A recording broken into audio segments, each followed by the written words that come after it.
Radio Caput. Radio Caput. Radio Caput. Esto es Radio Caput.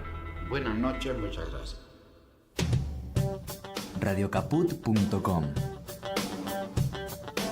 Estás conectado. Estás en Caput.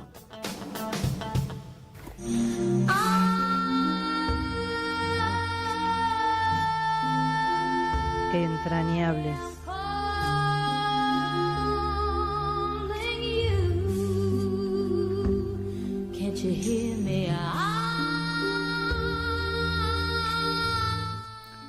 Hola, mi nombre es Martín García.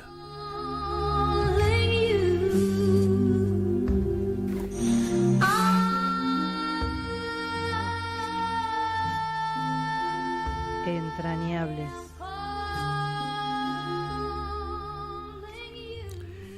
Voy a empezar leyendo un texto de una compañera desaparecida para darle un poco de significado a la época que vivimos, a la generación que representamos y a los temas que tienen como trasfondo de la realidad y de la actualidad argentina todo un mensaje de los poderes fácticos del exterior que impulsan en Argentina determinada forma de vida. Le decían la petiza a Graciela Doldán, histórica militante del peronismo montonero. Cuando fueron a buscarla para matarla, se fue tranquila, la cabeza erguida, haciendo la B de la victoria a sus compañeros de infortunio. Pidió que la fusilen sin venda, sin mordaza, sin maniatar, que ella no se iba a escapar, porque quería morir viendo el sol y el cielo. También pidió el último cigarrillo. Al mayor que dirigía el fusilamiento lo despidió, le dio la mano, un abrazo, y le dijo: «Sos el último ser humano que voy a ver antes de morir, y aunque vos no lo sepas, sos un ser humano, y para mí es importante porque me estoy despidiendo de la humanidad». La fusilaron. El mayor, al que ella había saludado, volvió al destacamento 140 llorando y no quiso participar nunca más de un fusilamiento clandestino. La compañera Doldán le había ganado la última batalla solamente apelando a su grandeza. Disculpen la emoción. Esa es la generación a la que nosotros pertenecemos. Ya dijimos que acá no hubo terrorismo, nunca, de parte del peronismo y la juventud. Hubo cumplimiento con el artículo 21 de la Constitución Nacional, vigente, que dice que no solo hay derecho, sino también es obligación levantarse para defender al pueblo y a la patria contra los intereses de las corporaciones, de los imperios, en contra de los intereses del pueblo y la nación argentinos. Muy bien, recibimos hoy a un gran compañero, Carlos del Frade, de larga trayectoria, no porque sea grande, que no lo es, sino porque es un luchador y es una persona que enfrentó temas dificilísimos para defender a su pueblo y a su patria. La verdad, touché, chapeau, diríamos, para ser más exactos, querido del Frade. Voy a leer un par de cosas tuyas porque la verdad que vale la pena. Fue pionero en Rosario en denunciar abusos del arzobispo Storni en el 94 y logró que la gendarmería devolviera una vivienda confiscada durante la dictadura. Fue el primer periodista en leer la causa FICID en 1996 y denunció lavado de dinero vinculado a Jorge Massat en 1996. Inició investigaciones sobre narcotráfico en Rosario, en Santa Fe, en la región a fines de los 90, publicando en 2000 el libro Ciudad Blanca, Crónica Negra. Pero después de eso publicó 50 libros sobre historia política, narcotráfico, justicia social, regionalismo argentino. Algunos títulos incluyen Ciudad Blanca, Crónica Negra, que recién nombramos, la serie Geonarco, volúmenes del 1 al 7, entre 2016 y 2022, nada menos que meterse con el narco en Rosario. Los monos, narcomenudeo y control social, La forestal, explotación y saqueo, Vincentín, desaparecedores y fugadores, entre otros. En el 2011 encabezó la lista de Proyecto Sur para diputado provincial. En 2014 fue uno de los impulsores del Frente Social y Popular, resultando electo diputado provincial en el 2015, reelecto en el 2019. En el 2021 encabezó la lista de diputado nacional por Soberanía Popular, que era la nueva alianza del ámbito del Frente Social y Popular. Los temas suyos: investigación en redes de narcotráfico en Rosario y Santa Fe, pionero en visibilizar el entramado narcopolítico de la zona del Gran Rosario. Defensa de los derechos de los trabajadores, destapando casos de exenciones fiscales y ganancias empresarias frente a la precarización laboral. Investigación sobre inmunidad judicial y política. Publicó sobre figuras como Ricardo Lorenzetti y otros funcionarios. Un héroe civil, formado en la Universidad Nacional de Rosario, especializado en periodismo de investigación. Bienvenido, Carlos. Disculpa que te haga quedar bien, pero había que decirlo. Muchas gracias, Martín. Un gustazo. Hermosísimo el principio del programa con ese compromiso existencial de la compañera. Hermosísimo, porque allí está la dimensión de lo humano, claramente, cómo la palabra, sumado al testimonio, puede generar semejante cambio en un asesino. Es muy fuerte, muy importante. Sí, me impresiona. Me cuesta mucho cada vez que lo leo no llorar, de emoción, Claro. ¿no? De Exactamente. congoja, qué sé yo de qué. Bueno, han logrado ocupar un espacio en la defensa, digamos, del pueblo de Rosario, de Santa Fe, frente al azote del narcotráfico. Y hiciste un artículo estos días muy fuerte donde destacás la gran labor de la comunidad en defensa del status quo, digamos, de la paz y la convivencia en el Gran Rosario y en Santa Fe, diferenciándolo de aquellos que se lo quieren adjudicar a Patricia Bullrich y sus operativos. ¿Por qué no me contás un poco?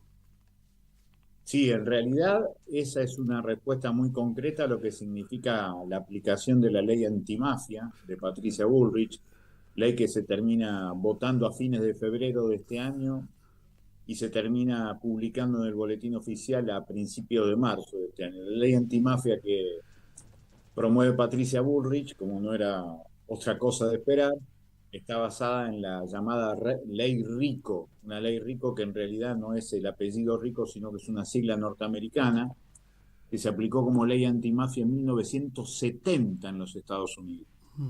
Y que por supuesto sirvió para justificar todas las decisiones estatales a favor del narcotráfico en toda América Latina y en el mundo que ha producido Estados Unidos desde entonces hasta el presente. Nosotros denunciábamos eso del principio, pero como Patricia Bullrich busca cuestiones políticas, porque posiblemente sea candidata a senadora allí en Capital Federal, dice que se instala por primera vez en la provincia de Santa Fe, lo vota el Partido Radical asociado al PRO y al socialismo en la provincia de Santa Fe, lo cual alguna vez tendrán que explicarle a sus militantes por qué votaron esto, y lo aplican en 3 barrios: el barrio Santa Lucía, el barrio Emaús y el barrio 7 de septiembre. Yo lo que hice fue ir a los barrios, hablar con gente de las comunidades de base, eclesiales, sectores juveniles, sectores que trabajan para empatarle al día a día,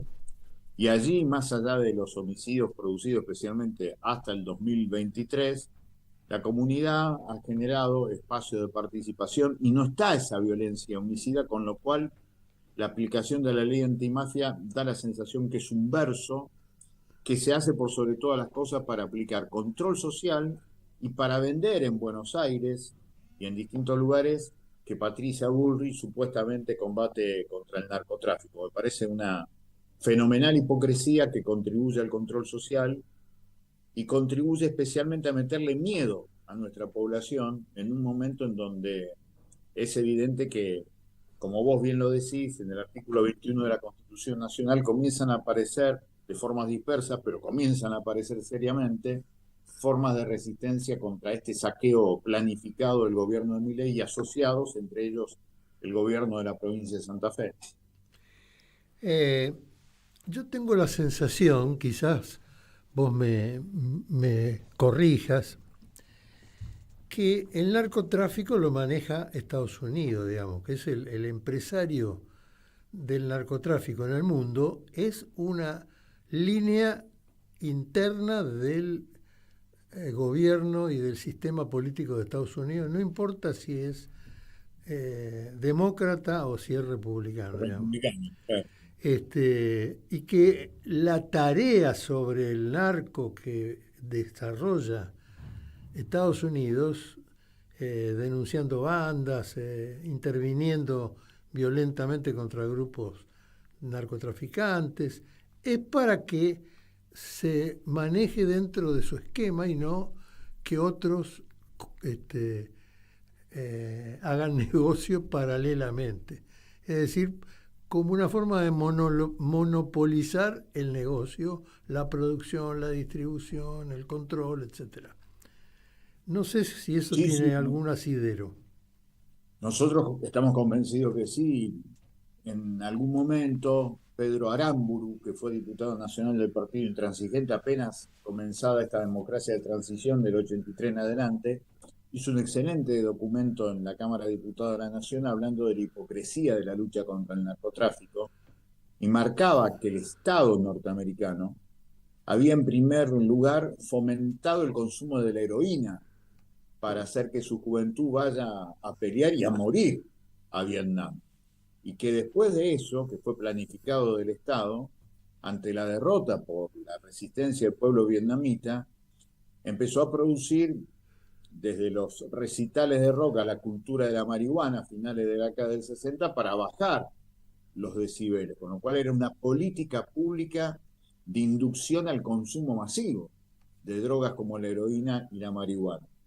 Y a partir de los años 70 y 80 el desarrollo de la cocaína. Y fueron políticas públicas.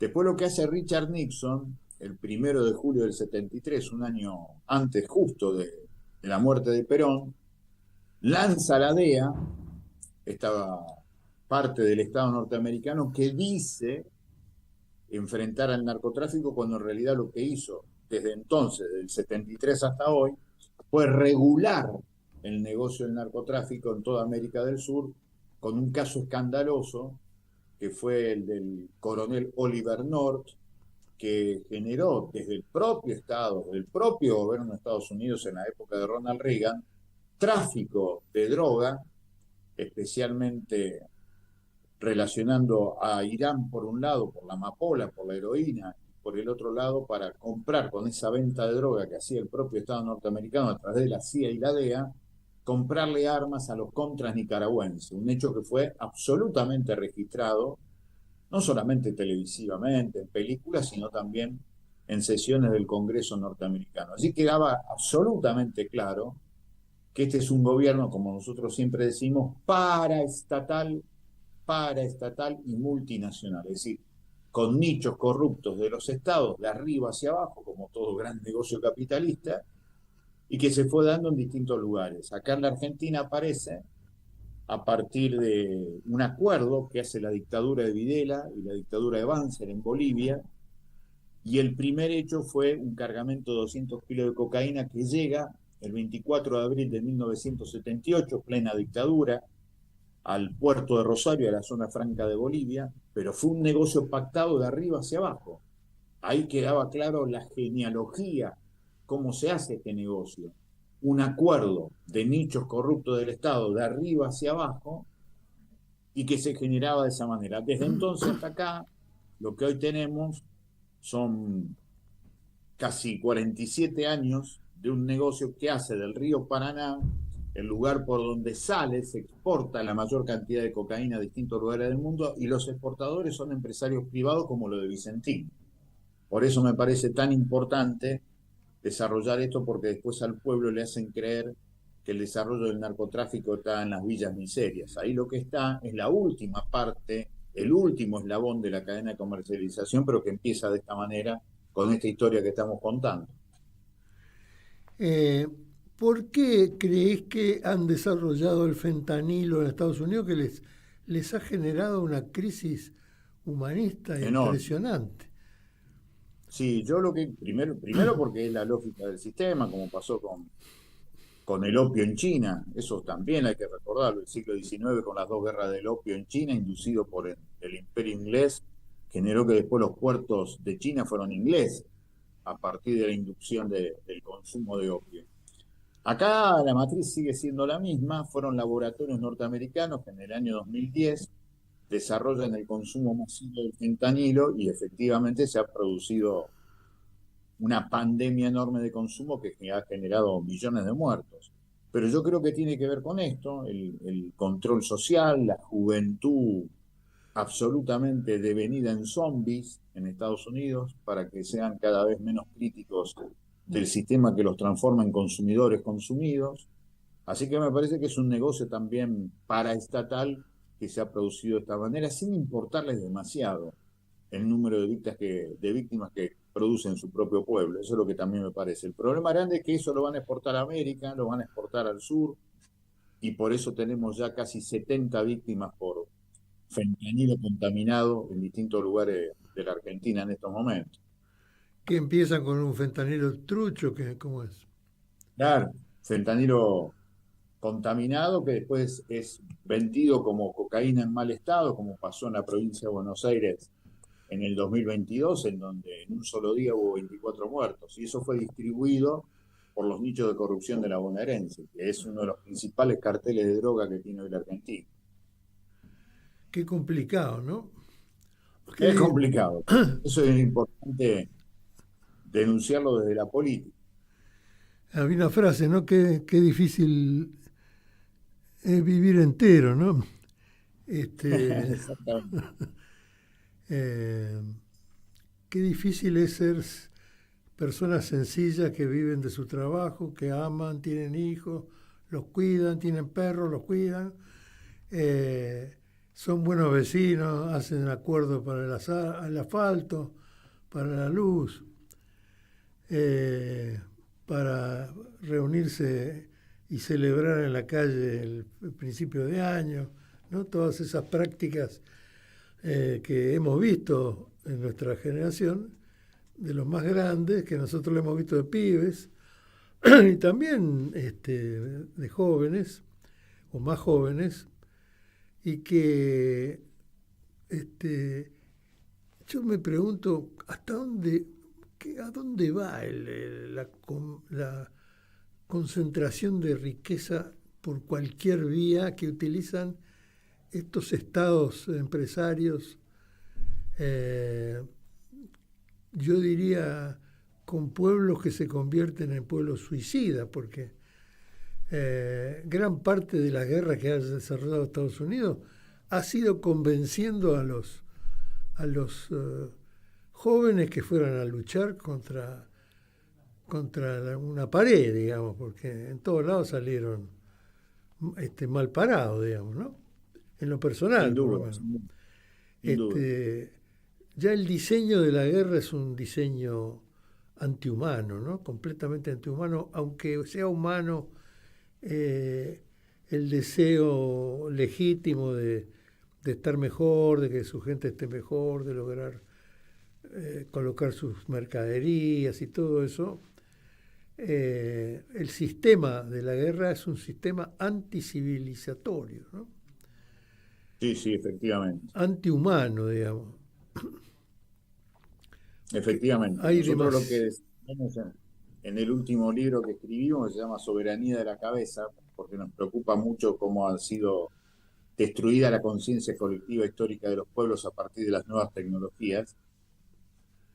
Terminamos diciendo que nuestra propuesta hoy es un humanismo beligerante, es decir, no un humanismo de la resignación, sino que salga a decir, que salga a denunciar y que trate de volver a compartir espacios intergeneracionales en donde aparezca el diálogo, la escucha, la mirada, porque la única manera de salir al frente de este antihumanismo es justamente un humanismo beligerante, que no se resigne, que la pelee, que nos podamos volver a mirar y escuchar, eso es fundamental. Ayer iba en tren, en subte en realidad,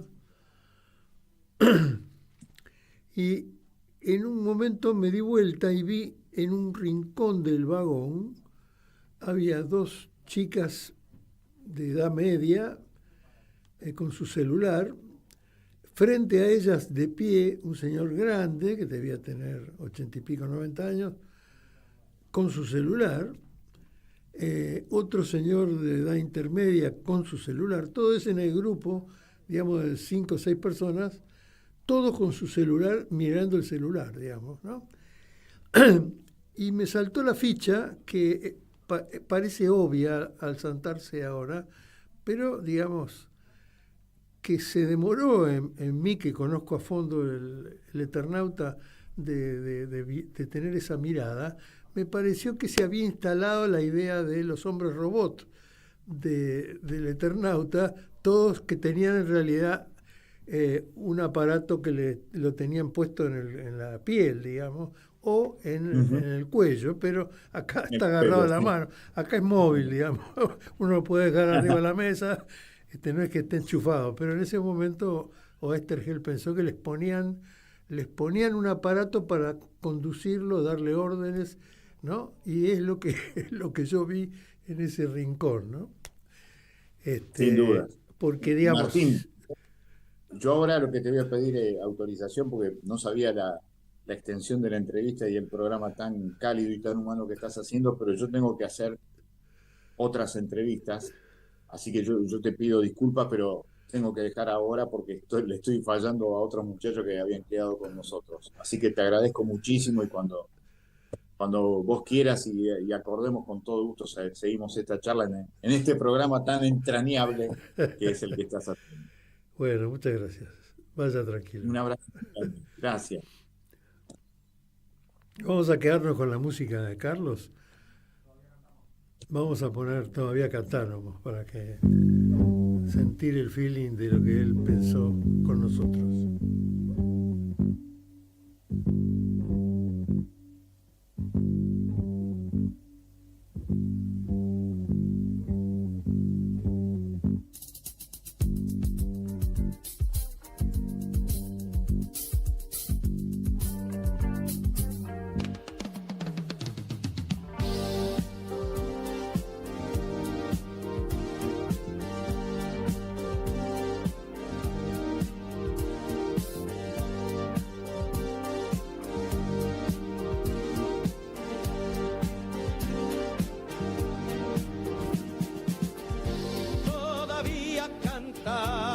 Todavía pedimos, todavía soñamos, todavía esperamos.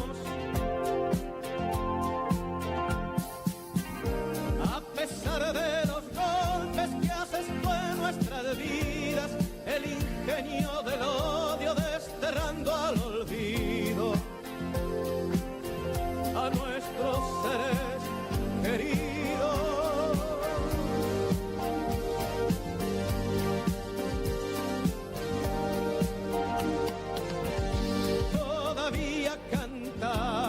Todavía pedimos, todavía soñamos, todavía esperamos. Que nos digan a dónde han escondido las flores que aromaron las calles persiguiendo un destino. ¿Dónde se han ido?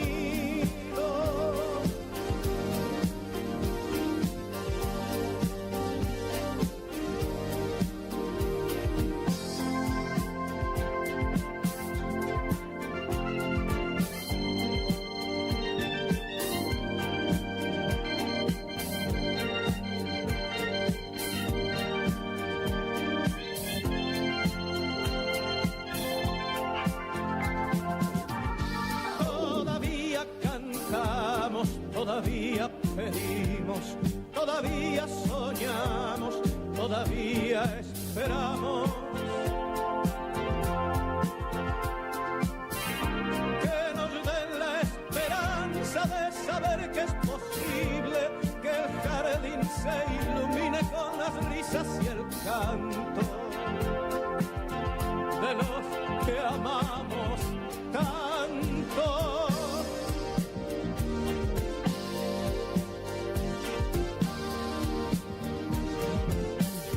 Todavía cantamos, todavía pedimos, todavía soñamos, todavía esperamos. Por un día distinto, sin apremios ni ayuno, sin temor y sin llanto, y porque vuelvan al nido nuestros seres queridos.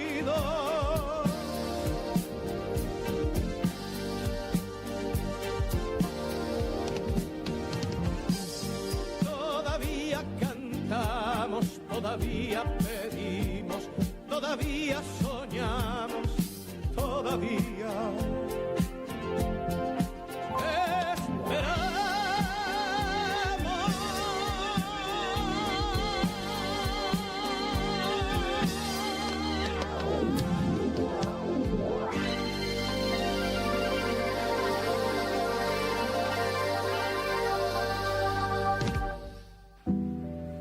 En Caput Nada más y nada menos que Víctor Heredia.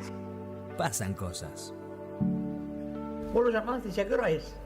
No te preguntan ni sonidos, ni carpas, si estamos abajo de la lluvia. Y eso es una cualidad, me parece, que hace a que él sea el poeta que es. Porque tiene ese corazón de ir al lugar donde se lo necesita. Porque para la gente no se olvida nunca más que él fue. A mí la música me parece que las canciones son para decir algo, para decir algo. Te canta para afuera, para que el otro se entere de lo que vos pensás y lo que vos sentís. Y es para eso, las canciones son para eso. Cuando hice Todavía Cantamos, la hice en referencia concretamente a la lucha de madres, a lo que pasó en mi casa. Y escribí eso para mí. De pronto fue una canción de todos, de todos, de todos. Radio Caput. El poeta es eterno. Esas cosas.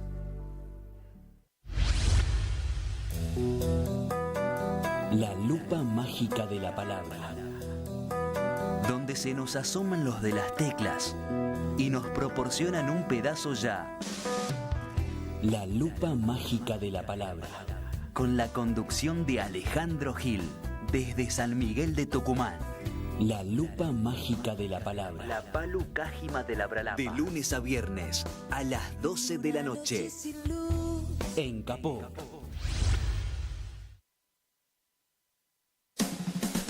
Dos miradas que se cruzan para hablar de nuestra realidad. Desde la radio y con la enorme posibilidad de comunicarnos con todos ustedes, queremos charlar con la gente, con los protagonistas, con los actores. Diseño Universal.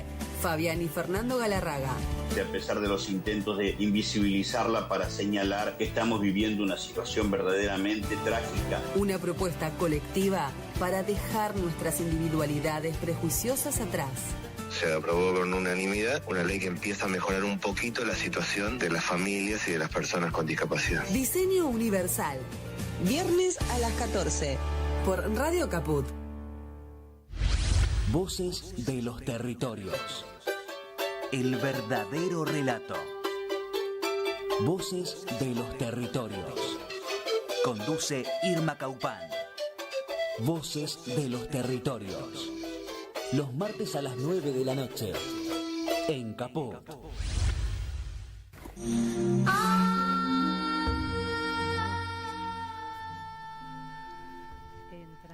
Bueno, vamos a aprovechar este espacio que nos dejó Carlito del Frade para compartir algo que lo hemos compartido de alguna manera, pero lo podemos volver a compartir, ya que yo lo llamé del universo, lo bajé cuando conté esa experiencia en el subte donde veía que la gente estaba con el aparato que había inventado Oesterheld, que era con el cual dominaba los manos y dominaba a los hombres robot,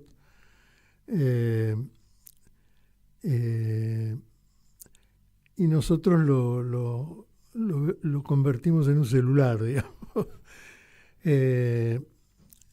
No sé si se dieron cuenta lo difícil que es en un celular ir a la parte que a uno le interesa.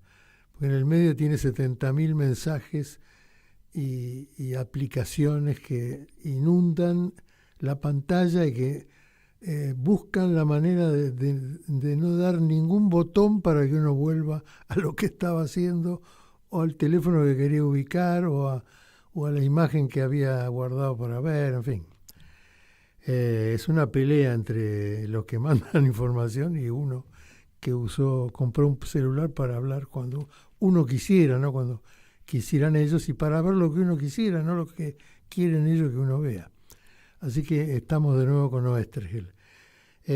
Yo tuve el honor de entrevistar a Héctor Germán Oesterheld en el año 76, el año donde vino la dictadura del proceso, pero antes de que viniera la dictadura. Fue en enero del 76. La dictadura vino en marzo. En enero del 76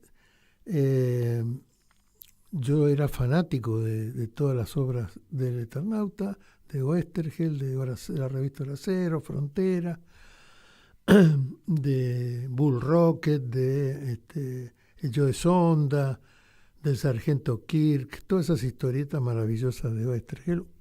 El gran autor, digamos, de historieta. Una vez cené con una querida amiga y con Robin Good, el enorme guionista de D'Artagnan y de el Tony, ¿no? Con esos personajes, Nippur de Lagache y todos ellos cercanos a la mitología, pero también esas historietas ligadas a lo más humorístico del barrio, con esos Pepe Sánchez y esos personajes. Bueno, Robin Good,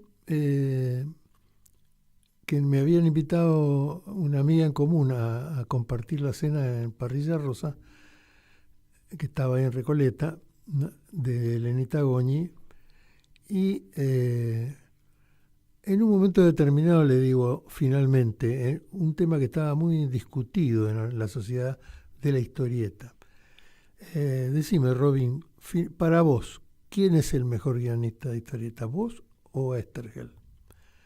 Él me miró, era un paraguayo de origen irlandés que vivía en Finlandia con su mujer, que él había convertido en la contraparte de Dennis Martin, que era una de sus creaciones, y que su mujer era finlandesa verdaderamente, blanca completamente. Y me dice, no, el mejor fue Oesterheld. Bueno, fue una concesión. No sé si pensaba eso, pero es lo que él eligió decirme. Estuve con Oesterheld, lo invité a la casa de mis padres que estaban de vacaciones en Mar del Plata, y hicimos unos fideos para que se conocieran con Osvaldo Ardizone, un enorme poeta, un gran periodista, director de Goles, director del Gráfico, que Los Vigil, según Diego Lucero, otro maravilloso periodista de Clarín, no lo dejaba, Los Vigil no lo dejaban mostrar sus poemas. Entonces, en mi programa que había conseguido, después de recibirme de locutor, en Radio Belgrano, gracias a Fraga y a otros compañeros que eran los directivos de la radio, lo junté a los dos. Oesterheld, que era un hombre que trabajaba en su casa, que recibía a los dibujantes, que tenía 4 hijas maravillosas, muy creativas, muy talentosas, que atraían a todos los pibes de Bursaco, y que por supuesto en esa época todos los pibes que venían eran peronistas y militaban en la Juventud Peronista, y ellas también. Algunas militaban con los del secundario y otras con la Juventud Peronista. Igual que sus novios que venían a su casa a verlas, 4 mujeres muy bonitas. Y bueno, y ahí estaba Oesterheld con Elsa recibiendo a los dibujantes de Alfiú, de Solano López, Dalfiume también, pero Dalfiume trabajaba más con Robin Hood. Hugo Pratt, un Tano maravilloso que cocinaba y hacía cosas como buen Tano. Y bueno, y se conocieron con Ardisone, que era un hombre de la noche, del tango, siempre con el pucho colgando su labio, casi melancólico, un gran poeta. Y ahí hicimos un reportaje. Bueno, pasé por todos los personajes. Cuando se fue Ardisone, nos quedamos con Héctor, hice un largo reportaje.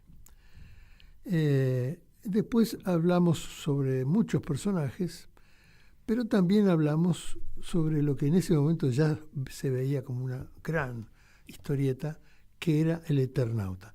Lo voy a compartir ustedes en el tiempo que nos quede hasta terminar la hora.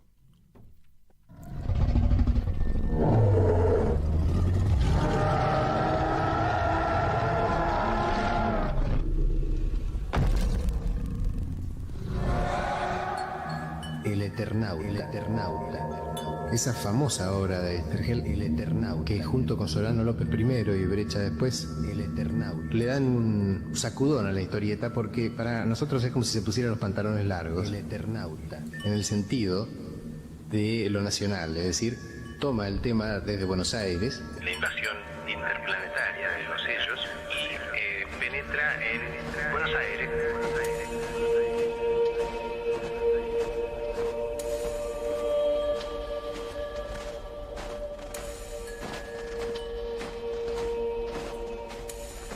Arranca la historia con la invasión de los ellos que se manifiestan por primera vez con la nevada, cuyos copos matan todo lo que toquen. Y la historia arranca así, con el silencio que de golpe interrumpe toda la partida de truco porque ha pasado lo insólito. Significó, además, una reiteración de algo suyo, que en eso es bueno que se reitere siempre, que es la amistad y la solidaridad como bases de cualquier historia. ¿Eso es nuestro? Yo creo que sí. Algunos me lo han señalado como una característica mía. Ahora yo pienso que por algo habré tenido esa característica. Debe ser algo que está en nosotros. No querer el héroe tan individualista, sino el héroe en grupo. Justamente el Eternauta, una característica que la distingue de tantas historias es esa. No hay un héroe específico. El mismo Eternauta que da el nombre a la historia es uno de tantos dentro de la historia. Es más, el héroe que realmente, cuando va avanzando la aventura, el héroe que copa la situación es uno que no aparece al principio, que es Franco. Franco es un obrero, es un tornero. Él es el que junta la capacidad de acción y la decisión de actuar. A la vez, él es el solidario con todos y es el que trata de resolver el problema tan tremendo que plantea la invasión. En el Eternauta hay unos personajes muy especiales, que de pronto cobran una humanidad tremenda, valga el término de humanidad, porque son extraterrestres, que son los manos. Los manos, para los que no leyeron la historia, son unos señores medio pelados que son, digamos, los oficiales de los sellos que comandan la invasión al mundo, que tienen unas manos impresionantes, llenas de dedos, con las que manejan los teclados con que mandan a otros seres a atacar a los humanos.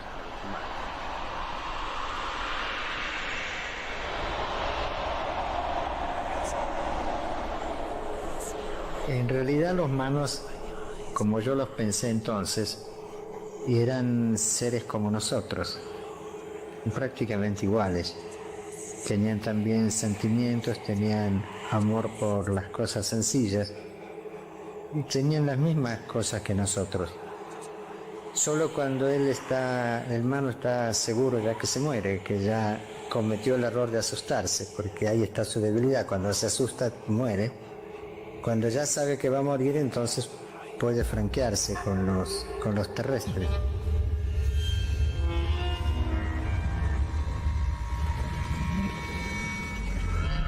¿Quiénes son los ellos? Eso es algo que queda a la imaginación de cada cual. Y yo no la voy a traicionar a la mía explicándolo cómo era. Justamente por eso quedó ese nombre, que ni siquiera le puso un nombre de fantasía, sino simplemente los ellos.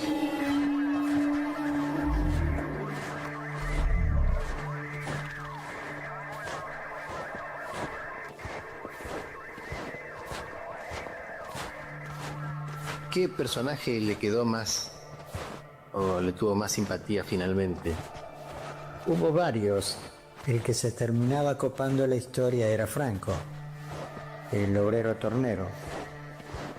Él es uno de los que por algo me salió así. Otro personaje que quizás era yo metido en la historia era el historiador, Mojoca. El pobre tipo que trata de escribir la historia de una cosa tan tremenda que lo sobrepasa por todos lados. El mismo Eternauta, Juan Salvo, también en cierto modo me está reflejando la preocupación por la familia, por los hijos y por todo ese Buenos Aires que se le muere de pronto.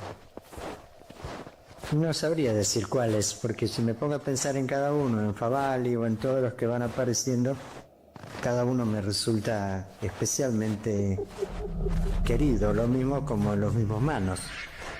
El Mano es en parte uno de nosotros también. ¿Hay esperanza para los seres humanos en la historia del Eternauta? Siempre hay esperanza. Al menos nunca hice una historieta donde se acabara la esperanza. Y creo que nunca la haré porque siempre la tengo.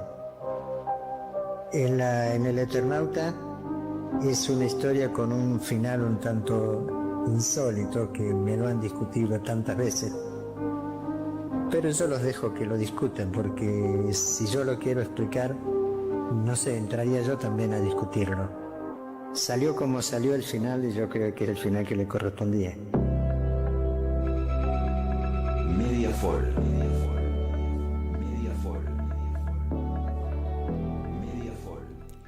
Bueno, compartimos eso.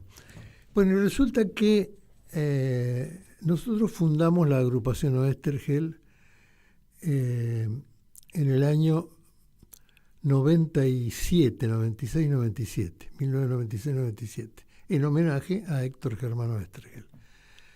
Desde allí siempre elegimos la gente que nos parecía que había hecho hechos patrióticos, que tenía un perfil importante para el país y que había que destacarlo. Y así sucedió durante estos 26, 27 años. En el año 2000 entregamos el primer premio Oestergel, que se lo entregamos a Cristina Fernández de Kirchner, que era diputada, no la conocía nadie, por lo menos en el barrio, digamos, obviamente la conocía porque era una diputada por Santa Cruz. Y también a Néstor, porque se había negado a firmar el pacto federal con Menem, y nos pareció un hecho patriótico lo que él había hecho. Ese mismo día se lo entregamos a Leonardo Fabio, gracias a las gestiones de Carlino, un gran poeta inolvidable, y de Gerardo Vallejo, el director tucumano extraordinario también, que hizo el último Martín Fierro con Palomino, haciendo de Martín Fierro. También una personalidad extraordinaria, un tucumano maravilloso que, como en aquella película italiana, había aprendido cine colándose en el cine de la ciudad de Tucumán. Se había hecho amigo del maquinista, digamos, del proyectorista, y se veía todas las películas con él, siendo un pibe. Bueno, Ahora, en esa época que yo le hice el reportaje a Oesterheld, los cassettes se usaban y después se borraban. Porque, no sé si porque eran caros o porque eran raros, qué sé yo. La realidad es que uno hacía un reportaje, lo grababa y después, una vez que lo pasaba al aire, lo borraba el cassette y volvía a usarlo para otro reportaje. Pero las radios, como había control por parte del Estado de lo que salía al aire, las radios tenían la obligación de grabar todo lo que salía al aire. Entonces había una cinta madre en las radios que iban grabando todo lo que iba saliendo al aire. Seguramente por si alguien decía algo que no correspondía, lo iban a tener eso como prueba para alguna sanción. Bueno, la realidad es que un día me llaman, después de muchos años, digamos, de tener reuniones periódicas, primero una por semana, después una cada 15 días, después con los años se hizo una vez cada 15 días, una vez por mes, y ahora nos cuesta hacer más de 3 por año. Por las condiciones que se da, la gente que se queda sin plata, bueno, todas esas cosas. Hacemos esfuerzo, ahora vamos a hacer una en septiembre, y tenemos gente muy interesante para distinguir como patriotas. Lo cierto es que apareció un coleccionista de sonidos, que se ve que compraba cintas y miraba qué había dentro y cuando descubría algún personaje, alguna cosa, lo rescataba. Valiosísimo, un hombre de Mar del Plata. Valiosísima tarea que hizo. Es extraordinario como la comunidad hace todo lo que debería hacer, digamos. Bueno, entonces un día me llama uno de los nietos de Oesterheld, sobreviviente del asesinato de sus madres, de la entrega de sus hermanos a familias amigas de los militares de la dictadura del proceso, y me dice: Martín, mirá, apareció un coleccionista de sonidos en Mar del Plata que me dijo que encontró un reportaje a Oesterheld. Así que cuando me lo mande te voy a llamar para que lo vengas a escuchar con nosotros. Ah, buenísimo, le digo. Elsa Oesterheld venía siempre a la Oesterheld y en una de sus últimas apreciaciones dijo que Néstor y Cristina le habían devuelto en gran parte a sus hijas desaparecidas y asesinadas. Y un mes después, una cosa así, me vuelven a llamar los nietos, Martín Mórtola, que fue uno de los productores que controló el desarrollo del Eternauta, la serie de Netflix, y su primo, y me dicen: vos sabés que estuvimos escuchando el reportaje que nos mandó el coleccionista y resulta que el periodista que le hizo el reportaje a que eras vos, por mí. Así que bueno, fue un regalo de la vida, ¿no? Un regalo de Héctor, desde el más allá. Yo creo que Héctor sufrió muchísimo, fue perseguido, fue muy mal perseguido, mataron a sus hijas, entregaron a sus nietos. Es un horror lo que hicieron con Oesterheld. Creo que es un mártir absoluto, un mártir su martirio no tiene límite. Elsa en algún momento estaba medio enojada con él porque no había podido preservar a sus hijas, pero en realidad las hijas fueron las que lo llevaron a Héctor a ser un militante peronista, por el cual lo asesinaron, igual que a ellas. Digo esto porque también es bueno que la comunidad asuma quién es quién en la historia y cómo son en la historia. Empezamos con una anécdota que mostraba claramente quién era más, si los represores o los jóvenes, aún en absoluta inferioridad de condiciones. Bueno, así que encontré ese reportaje, es un regalo del cielo, un regalo de Oesterheld, Y también por una cosa que dice Héctor, me parece muy bien que hayan elegido a Darín como Juan Salvo. Primero porque es un porteño claro, digamos, para nosotros es un hombre muy reconocible. Segundo porque Juan Salvo no tiene una personalidad en la historieta importante. Es el que organiza el grupo para resistir, todo eso, pero no tiene una personalidad especial. Ese que tiene a la mujer y a la hija, pero no es una personalidad en especial como lo es Favali, que es un ingeniero que opina sobre las cuestiones interplanetarias y qué sé yo. Y además, por lo que dijo Oesterheld y ustedes escucharon, porque para él el que finalmente corona como héroe es Franco, el obrero, el tornero.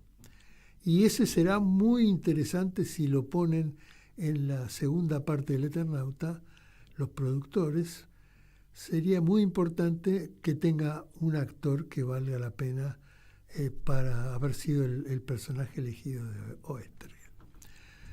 Bueno, nos dejó este agujerito no haberle... ¿Cómo? Claro, bueno, nos dejó este lugarcito la entrevista con Carlos del Frade, que no sabía que era una hora, error mío no haberle dicho con claridad, asumo, y vamos a poner el último tema que él eligió para cumplir con él y pagar mi precio por el no haberle dicho cuánto duraba este programa.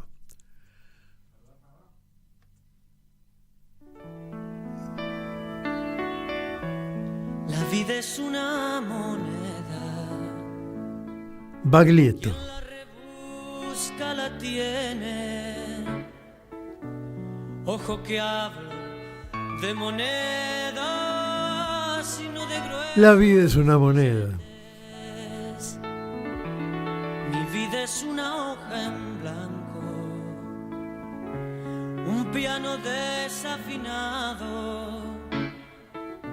10 dedos largos y flacos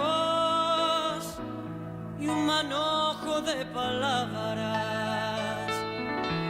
Solo se trata de vivir, esa es la historia.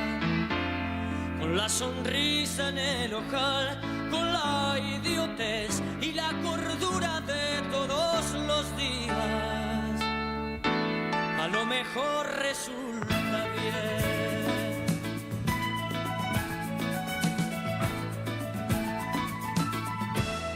La gente sueña que sueña. La calle sigue que sigue. El taxi gira que gira. El Sililancha avenida. Los días cantan del hombre al borde del hombre.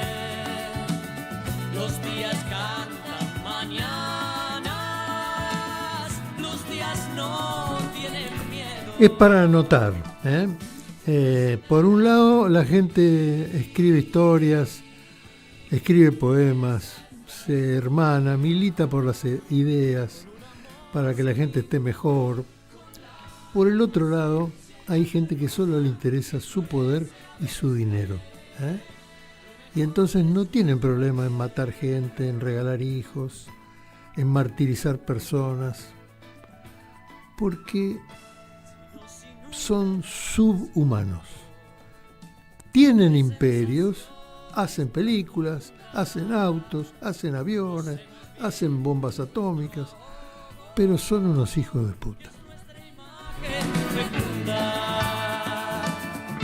La vida es una moneda. Quien la rebusca la tiene. Ojo que hablo de monedas y no de gruesos billetes. Solo se trata de vivir.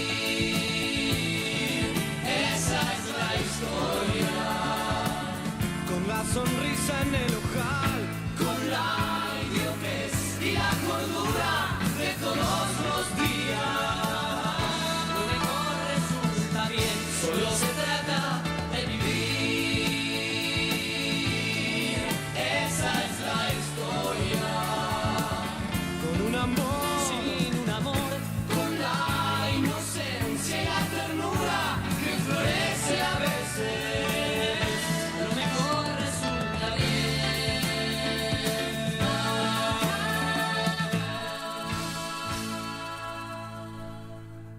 Gracias por acompañarnos. Nos vemos el martes. Entrañables. Muchas gracias. Can't you hear me?